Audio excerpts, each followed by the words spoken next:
Hi, it's Ho Chie with TaiwaneseAmerican.org.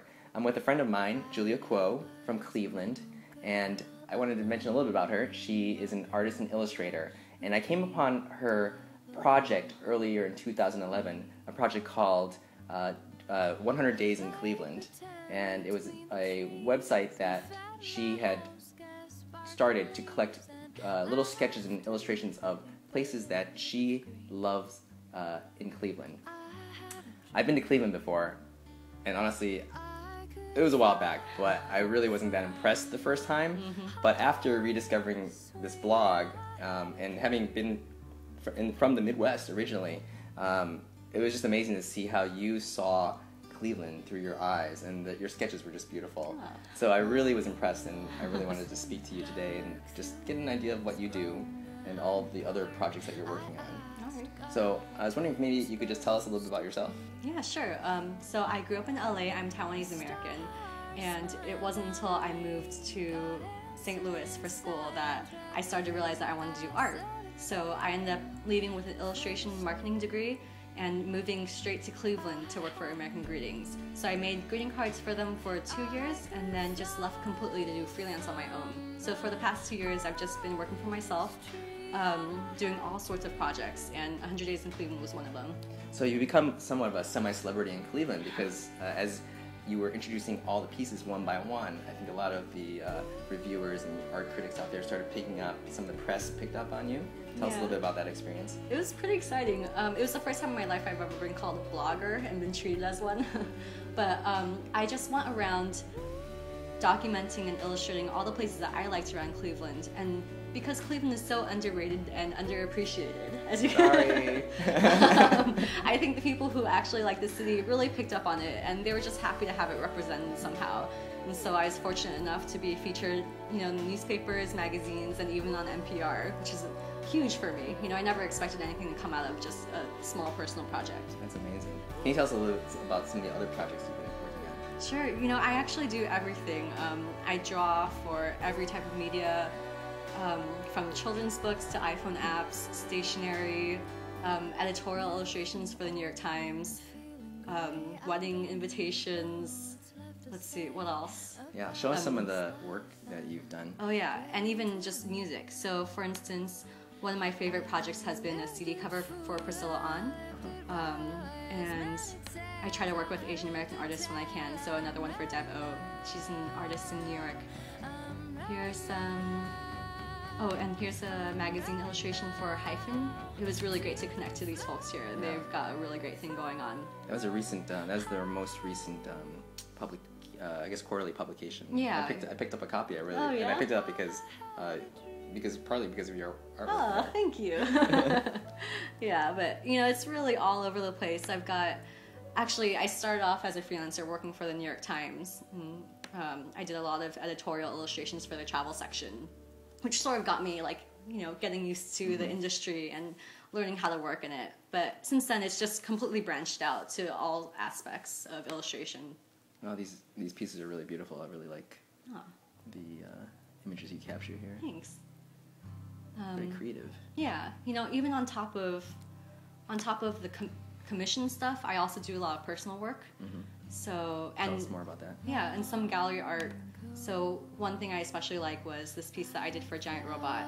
They've been a magazine that I've always looked up to, and I love the artists that they represent. So this is a little piece I did for a show that depicts my experience in Taiwan with Tianden. Beautiful lanterns. Thank you. Yeah, and I also do a small collective called the Nimbus Factory.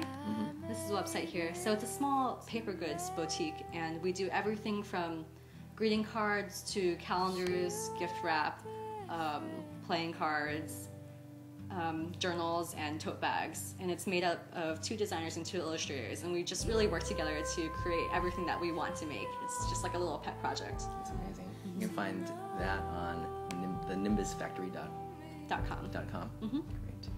Yeah. Show me some of your work related to these books that you were talking about. Oh, sure. So I've done a couple children's books, and another adult book is in the works. But the children's books have kind of varied. One of them is, or the new one is a board book, and it's called Everyone Eats, or Everybody Eats. and it's just images of animals eating because I love cute things and I love eating, so it's kind of the perfect combination. And this will be out this fall. Another one that I did was called Clara Lee and the Apple Pie Dream, and this is a rather interesting project. It's by author Jenny Han, who wrote Shug. It's like this teen book about just like adolescence, but this is her first children's book, and it's about Clara Lee, this young Korean American girl growing up in the Midwest, and her search for, what does it mean to be American, or what does it mean to be accepted, and does being Korean American fit into the idea of being recognized in her town as like someone of social standing. That's great. Yeah. Just from your artwork for the music as well as for the books, it seems like you do a lot of work supporting Asian American authors and other artists. Tell us a little bit about your background as a proud Taiwanese American, because I know you are one. Yeah, well, I grew up in LA, and a lot of my friends were Taiwanese American. I never felt like a minority, and it was just such an insular community that I've always felt very comfortable with it. And so when I moved to the Midwest, I learned for the first time that, there's not that many of us out there. And it's made me a lot more aware of it. And it's made me more aware of what I could do and what I want to do with my time.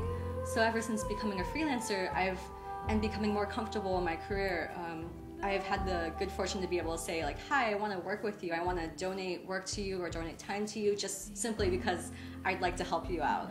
And another good thing it's done for me is allow me to travel to Taiwan for a couple months out of every year, and I think that's really amazing. And I think you showed me a little bit earlier some of your work that was inspired by your visit to Taiwan. Yeah, so I try to carry my sketchbook around with me wherever I can, and last time I was there, I brought it to the Hua Bowl. Like, they had this whole flora exhibit and bonsai trees. I learned what a sugar apple is for the first time, and I became completely obsessed with taro cake balls. I love taro. It's so good. It's really bad for you. And then just like, since we live across the street from like Siling, there's also this big mountain right next to us with the Grand Hotel, and this is just on one of the hikes there. There's just so many beautiful spaces in Taiwan. That's wonderful. Yeah. And this is Yangming Sun. So all your sketches are available for people to browse on your website, right? Yeah, if you can find it. If you can find it. Yeah, among all the many things. Yeah, I see you have a lot of links. Yeah. There's so much to explore here. It's amazing though to see this portfolio. Yeah. Anyways, well, Julia, thank you for taking the time to hang out with me today, to chat and really share your story. Yeah, my pleasure.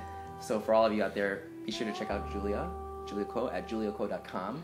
Also, check out that blog on 100 Days in Cleveland. You can find that at juliaincleveland.tumblr.com. It's simply amazing. It may make you want to visit Cleveland too. Yeah, you'll have to say hi to me. I'm gonna come visit you. Okay, good.